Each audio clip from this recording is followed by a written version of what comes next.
Hey, how's it going today? It's Todd from Music with Todd Ledbetter, and today we are here in the year 2002. I'm going to pick my top favorite six picks, album picks, that is, of the year 2002, and we're going to go with it. It was a little bit easier for me than 2001, so we're getting right back into the top six picks, and today we're going to start with Queens of the Stone Age, Songs for the Deaf as my number six pick. Pretty cool album. I really like Queens of the Stone Age. Now, I didn't have this album when it first came out, I must admit, but I've discovered Queens of the Stone Age over the years, and there's something super cool about their style. I like their guitar rhythms, and I like their melodies, and just their interaction between the different elements of music. It's pretty cool. It's a lot different than a lot of things you hear out there, and that's one of the things I like about it. Let's take a quick look at the album itself. Let's see. I'll share my screen for you. So this was oh, that's not the one I wanted to. Let's stop sharing that because that's not what we want. And we will go with this. All right. Yeah. So Songs for the Deaf, it's Queen of the Stone Age. There's 15 songs. It's an hour long. It's pretty long album. Released in 2002.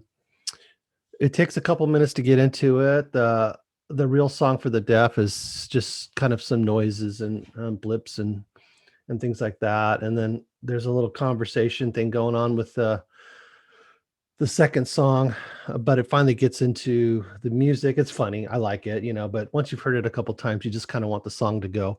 But that being said, that's why it's number six and not number five. But some great songs. I mean, No One Knows. I love that song. It's such a cool song. I like Hanging Tree. Um, Do It Again is cool. There's a lot of really great songs. I've got my explicit, no explicit, because sometimes I play Spotify at work, so I'm not able to. So that's why some of these songs aren't highlighted. But a great album. Love the album. I love the style and the sound of Queens of the Stone Age. Pretty cool. So that's number six, and number uh, number five is another band that I don't know. I've picked it before in my tops before. And I don't they get a bad rap for some reason, but I like them uh in a lot of ways. There's some people that don't. Like I said, let's see, I don't even have their album up here. But let me just tell you who it is while I pull it up. It's the Coldplay album, A Rush of Blood to the Head. Let me see if I can get that up here. A Rush. There it is. Yeah, so Politic. Oh, let me share my screen for you. And we'll get that going. Every time I think I'm prepared to do all this, I'm less prepared than I think I am. So there you are. So you got Politic, Rush of Blood to My Head, Coldplay, 2011 songs, In My Place, God Put a Smile on Your Face, The Scientist, Clocks. Those are all pretty famous songs. Daylight, Green Eyes, Warning Sign, Whisper, Rush of Blood to the Head, and Amsterdam. I like Coldplay. I like the sound that they put off. It's to me, it's also very uh, different and they don't sound like other people. They definitely sound like Coldplay, just like Queens of the Stone Age, just like a lot of other bands that really have a signature sound no matter what kind of song they write or what kind of song they put out there. Most of the times you can tell who it is, and you can definitely tell a Coldplay song. If you're familiar with them, you can pick them out, no problem. Um, but and that's not why I like them. There's just something about them. I just like their feel. They get kind of ethereal sometimes. A lot of times, really, they get rocking. And there's some cool stories.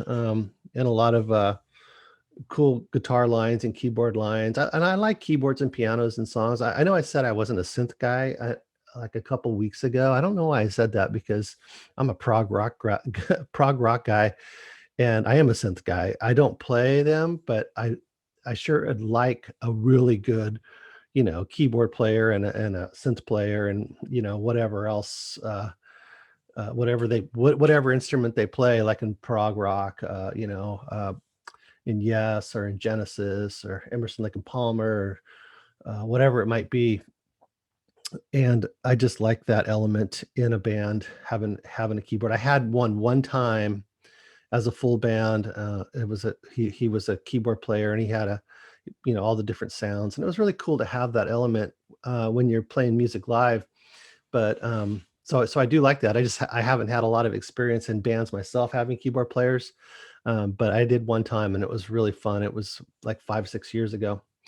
But that's Coldplay, Rush of Blood to the Head, and that's my number 5 album pick for 2002. Okay, moving up the ladder, we're already at number 4, and let's see, uh, another pretty much an all-time favorite artist of mine. Um, that I've enjoyed since the first moment I heard him. And I know I've told the story before where I walked into the record store at like age, I don't know, must have been like this.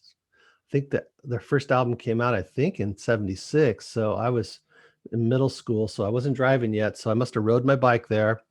And I walked into the little music store in my little small town, and right in the entryway there was a table with a turntable on it, and it was spinning a record. It was playing. It sounded great.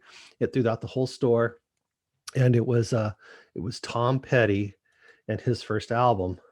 Obviously, I'm in 2002 here, so what we're looking at is The Last DJ.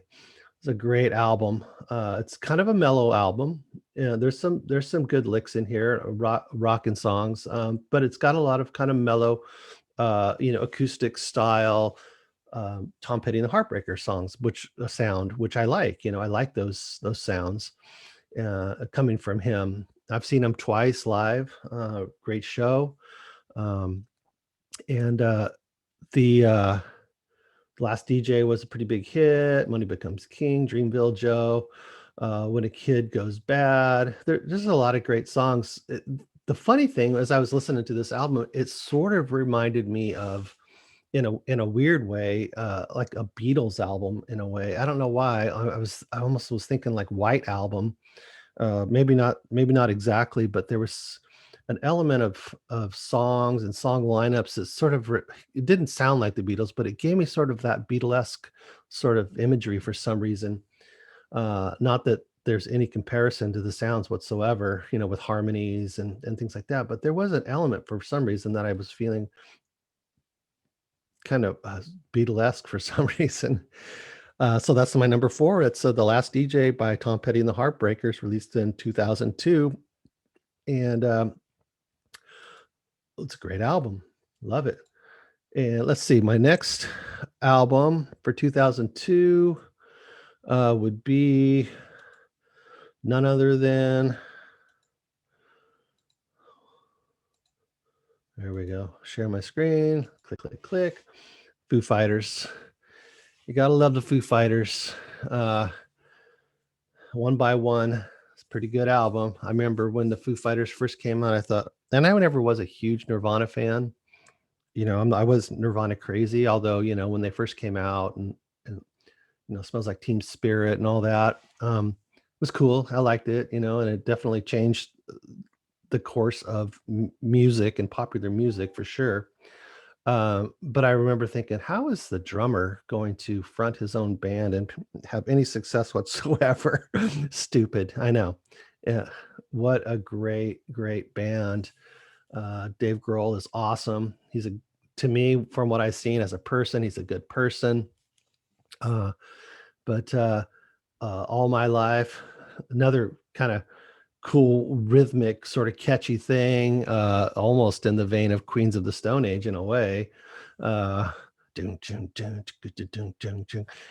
Just cool. Not like Queens of the Stone Age, but very rhythmic and different. You don't hear that kind of rhythm a lot. Low, Have It All, Times Like These. I think we all know that song. Just a really cool album, and boy, they just got better and better and better. If you ask me, as far as far as uh, as a band, and as you know, he started out doing all his songs himself, and kind of like his first record was kind of himself in his own home studio, and then he got all different buddies and whatnot. And there's a cool documentary on the Foo Fighters too that kind of shows the evolution of how that band kind of came together and the different people that came in and came out and the reasons why, and then how at one point almost all the guitar players were back in, and it was really cool. It was just really nice to see sort of the brotherhood that uh, that Dave Grohl sort of propagates, and how just because one of the guys left for personal reasons, it's not like they're not friends anymore. Because so many times with bands, it's like, oh, you make a buddy and he's in your band, and then he leaves the band, and then you never talk to him again. It's weird. I thought one of the funny stories from the documentary was the bass player, and I don't remember his name. I only know Dave Grohl's name, even though I like the band. Uh, but the bass player, after a while, he just made a life decision and decided to call Dave and say, "Hey, I quit. I can't do this anymore." And then I think it was just like days, maybe a week. He calls back and says, "No, I made a mistake. I'm back in. Please take me back." I thought that was awesome. Yeah, but that's my number three pick for the year 2002. My top six picks: Foo Fighters, One by One, and another band that kind of took me by surprise when they came out, and um, was the band the Black Keys, and they're my number two pick with their album. Let me pull it up here. There we go. Yeah, The Big Come Up. Dig this album. I love the Black Keys and how they sound. They've got a real bluesy sound, but almost like kind of modernized bluesy sound. I've seen some stuff on like a documentary on the Black Keys, and I love the way the guitar player, uh, you know, he's kind of a gear geek, and he's got all his gear and his different guitars, and really old guitars, and he refurbishes amps and whatnot.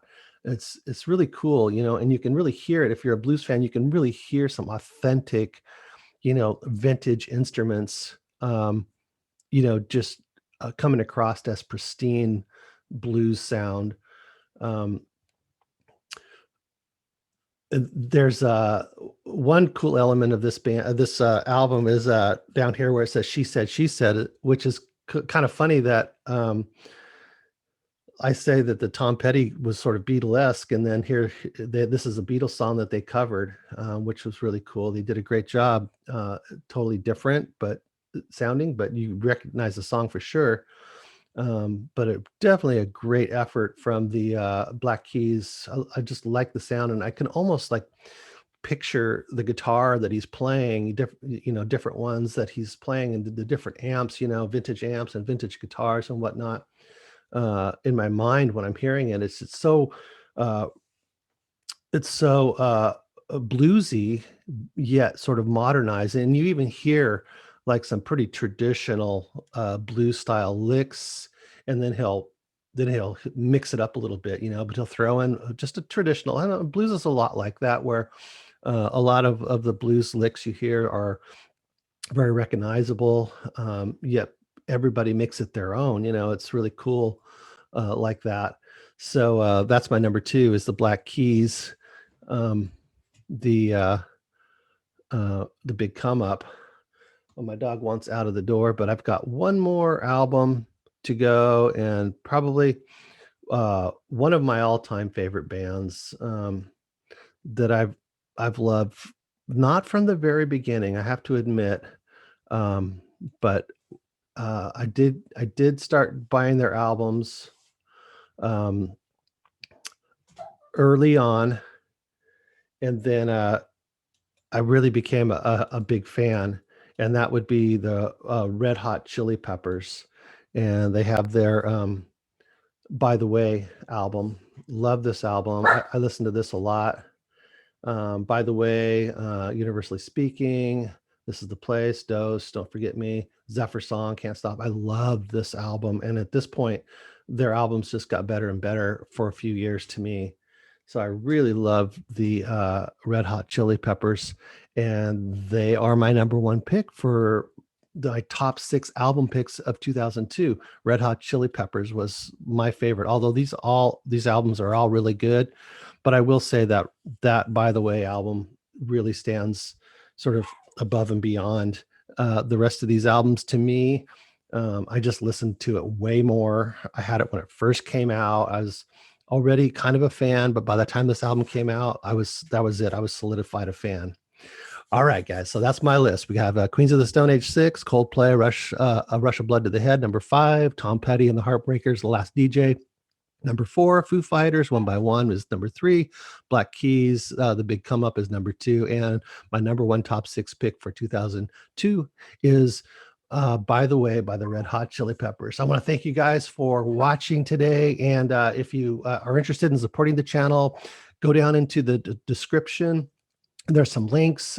There's also a great coffee brand. I encourage you to try it if you like. I do get a little bit of a promotional money for it if you do buy it, which is cool, to help support my channel. So if you want something for your participation in helping the channel, you can get some coffee. If not, there's some other links as well. So once again, this is Music with Todd Ledbetter. I want to thank you guys for watching, and we will catch you next time. I'm going to be bringing out Aerosmith's Rocks album review next, so keep your eye out for that. And if you haven't seen the Toys in the Attic review, check that one out too.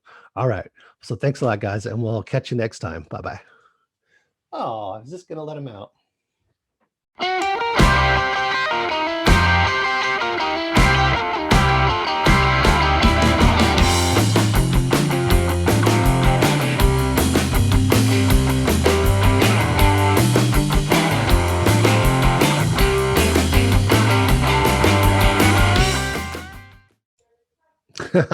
Yeah, I realized I said Songs for the Deaf. I meant Songs for the Deaf from Queens of the Stone Age. See ya.